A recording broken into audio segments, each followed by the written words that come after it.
DJ and PK, we're joined once again by Randy Rahe, former Weber State men's basketball coach. Randy, good morning. Good morning, DJ. PK, how are you guys doing? It's been a minute. Well, we're doing pretty well. We just assume, off what PK's told me about you, I assume I'm not doing as good as you. Where in the world are you, and what excellent retirement adventure are you on right now? Well, to be honest with you, Laura and I, my wife, are on a cruise right now. We are just past Nova Scotia, heading into Canada, Quebec City, Montreal. So I tell you what, life doesn't suck. It's okay. All I know is that every time I talk to PK, and if he's texted with you or had some communication, and I know you helped him plan a cool vacation he got to take, and they're going on a cruise, but at that point he was biking across Europe. It just sounds like you're making the best of it here, Randy.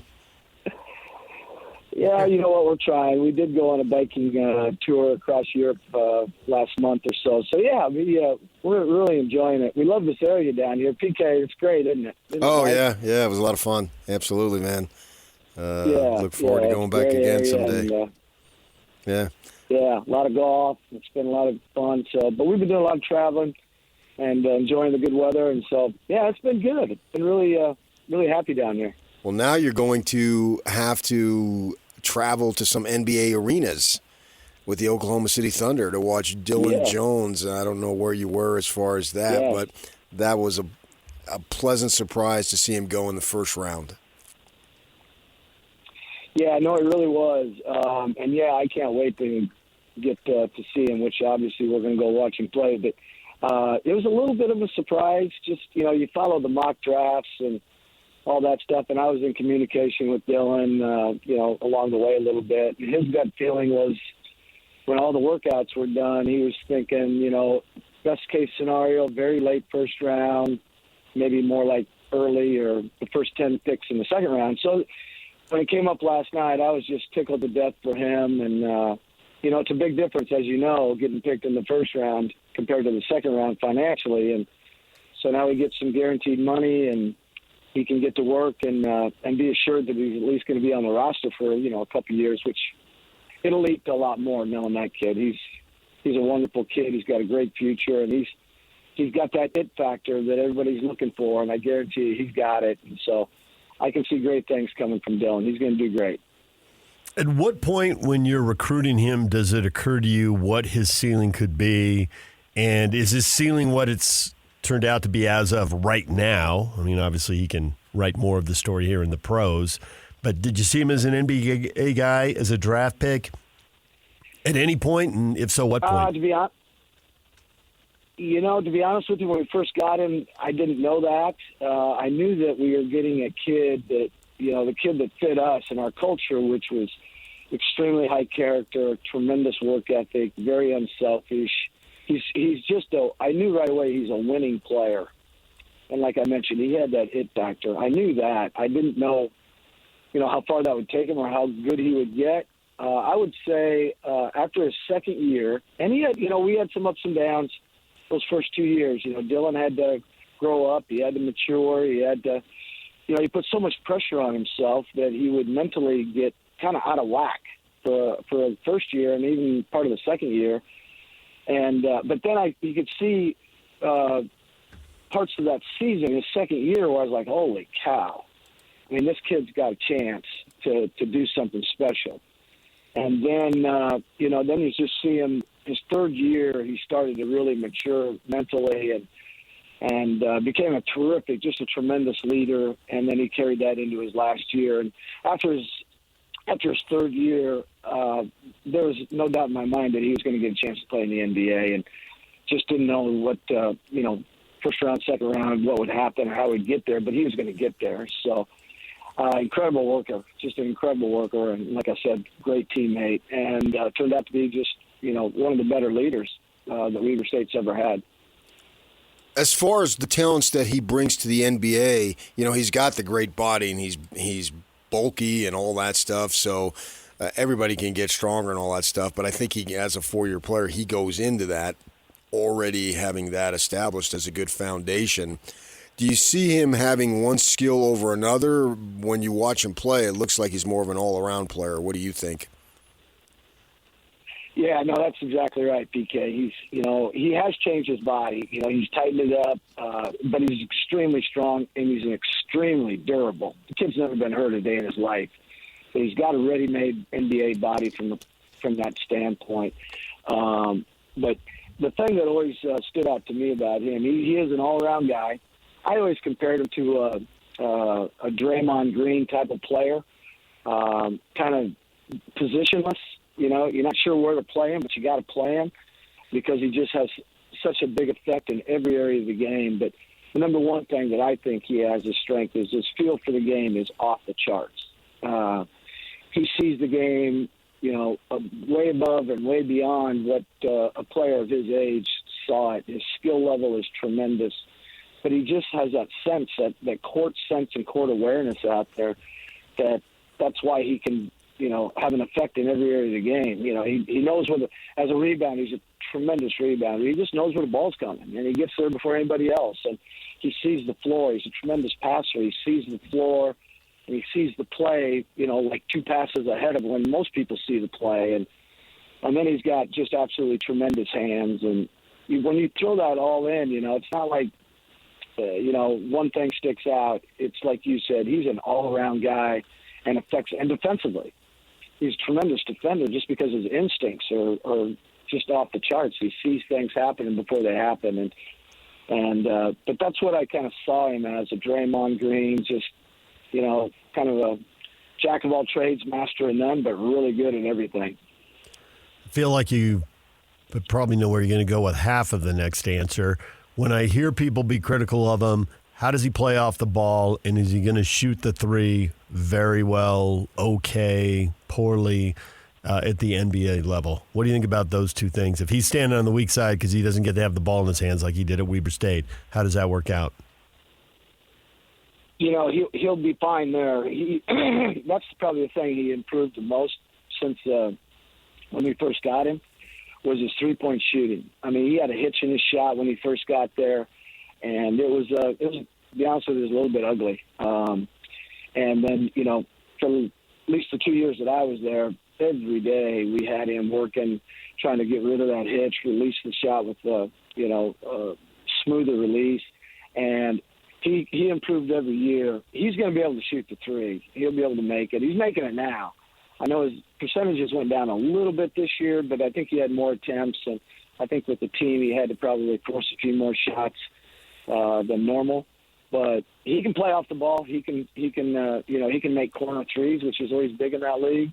And I think he's going to be more than fine there. But the other aspects of his game are going to be will make up for any lack of a little bit of three-point shooting. But he's also going to work hard at it. He's going to get better at it. I can see him being a 38 to 40% three-point shooter, in the next couple of years in the NBA. How did you end up getting a kid from South Carolina, which is where you end up living? It's sort of ironic there because it just seems crazy that a kid from way over on the other side of the country would come all the way here, but you spotted him and brought him in. Yeah, he was actually, PK, he graduated high school or went to high school in South Carolina, Columbia, but then he went to Sunrise Christian Academy School, which was in Wichita, Kansas. Yeah. And that's when we found out about him. And, we recruited him during COVID. And so there was no campus visits. There was no us visiting him. It was everything was done on the phone, FaceTime and Zooms and all that. And so it was about, my assistants told me we needed to recruit this kid. So I started talking to him. And it was probably after our second or third conversation. He had a maturity about him on the phone that was very unique. He was well beyond his years. And everything he spoke of when we were first getting to know him was all about winning. It was all about culture. It was all about leadership. He didn't talk about the things that he was going to do. He was talking to us about the things he wanted to do for Weber State. And it's hard to find that these days. And so we connected pretty early, and we talked constantly. And he had, he was being recruited at a fairly high level before he got to Sunrise. And then for some reason, the recruiting kind of dropped off. And it became 2 or 3, mid-major schools that were really, really interested in him. And then, we just stayed with him and got to know him and his mom. His mom is an absolute sweetheart. And his brother, Eric, is his mentor. And he's the same way as Dillon, just extremely mature, high character, great integrity and values. And Eric was a big part of it, talking to us, talking to Dillon, finding the right fit where he could win and be a part of a strong, strong culture. And after getting to know them for, 2 or 3 months, we were fortunate to get him, but it was just such a great fit for what we wanted in our program and for what he was looking for. So we just connected. Former Weber State basketball coach Randy Rahe joining us. There was a lot of reporting as it all went down. He's been selected by the Wizards. He's going to be traded to the Knicks. Then it's all clear, the pick's moving, and he's going to end up in Oklahoma City. How relieved are you that he ends up in Oklahoma City, where they got a slightly better reputation for developing guys than D.C. and New York? We know they got a coach there who's all in on veterans. But at the same time, ton of competition because Oklahoma City's got a good roster and a good team. So what do you think as you hear all that play out? I was thrilled that he got traded to Oklahoma City and actually being in touch with Dillon, during the workouts and just the last 3 days a little bit. He kept telling me that Oklahoma City, when he worked out there, he felt like they had the strongest interest and that they had a good plan for him and they were really excited about him. So when it happened, it didn't surprise me. And I thought it was just perfect for him. Yeah, they've got some depth and they got some great players, but it's a young roster. Sam Presti is an incredible GM. I got to know him a little bit when Damian came out and talking to him and their program. I just love what they're all about. They're about culture and they're about winning and all for one for all. They don't accept any entitlement. It's not about the player. It's about the team. And I think from that standpoint, the culture is just a tremendous fit for him. And he's going to find his way. I mean, it's going to take him a little while, obviously. But when you're with like guys and like players in a culture like that, he's going to thrive. He's going to get better because it's such a good fit for him. He doesn't do well playing with guys that are selfish or entitled or it's all about them. He's very much like Damian that way, very much. Damian wanted to find that strong culture where it was about winning and team. And that's what Dillon wanted, and that's what Oklahoma City is, and that's why they're making such great strides. I mean, they were terrific this year, and they're probably one of the teams you look to in the next 2 to 3 years that will put themselves in position to win a championship. But, he'll have his work cut out for him, but he'll find a way to carve out his niche. Did any NBA teams get in touch with you to get a reference point on Dillon? Yeah, quite a few, actually. I would say probably spoke to 5 to 7, whether it's scouts or GMs, just to get checking on his background and what kind of person he is and all that kind of stuff. And so, yeah, I had a chance to speak to quite a few. And so it was good. I mean, everything was really good. It's fun to talk about a kid that you love to death. Like I love that kid so much. It's fun to talk to guys. You get excited about telling them about Dillon, about what he's about, and what he's going to bring to the table and what he's going to bring to their program. So, yeah, it was fun. Is it as fun as the cruise and the bike across Europe? How do you rank them? Obviously, the bike across, it was fun, but the bike across Europe is really fun because we, my wife and I like to do road bikes, and we like to travel and do all that stuff. But the thing with bike riding is you ride for like 30 miles or 40 miles maybe, but then you feel like you can drink more wine when you're done because you've earned it.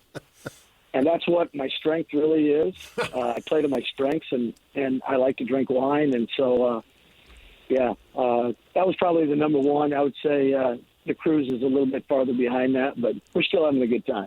Well, if you have a chance to do a Mediterranean cruise, PK would appreciate a scouting report. I think his wife has that on the old bucket list there. So down the road, he may need some info on that. Oh, nice.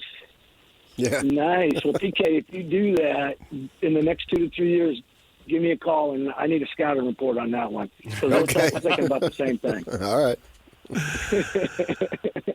All right, Randy, we appreciate a few minutes. Thanks for breaking away. Enjoy the cruise and keep enjoying retirement. You seem to be winning at retirement for sure. Yeah, it's going well. And, hey, it's good to catch up with you guys. Hope everything's going good back there, and tell everybody I said hello. Okay, we will. Thank you, Randy. Yeah, thanks, guys. Randy Rahe, former Weber State men's basketball coach on Dillon Jones, first-round draft pick. We'll see what he does with the Oklahoma City Thunder. And to continue that discussion, PK, that we were having about, if you do things the right way, you get there eventually. And certainly, Jazz fans had their good times and then ultimately their frustrations in the finals against the Bulls. But the Thunder, who obviously haven't been in the NBA nearly as long, man, they really thought they had something with Durant and Westbrook and Harden, and then the money gets in the way and Harden gets traded and they get a taste of the finals and it all blows up. But you keep doing the right thing and look, they're back in the mix again. And the arrow's up. And look like they're going to be in the mix for a bit. Yeah. All right, DJ and PK, it's 97.5 The Zone. Brian Geltzeiler, Sirius XM NBA radio host and NBA TV contributor, joins us next to break down the draft and look ahead to trades and free agency. Stay with us. DJ and PK, it's 97.5 The Zone.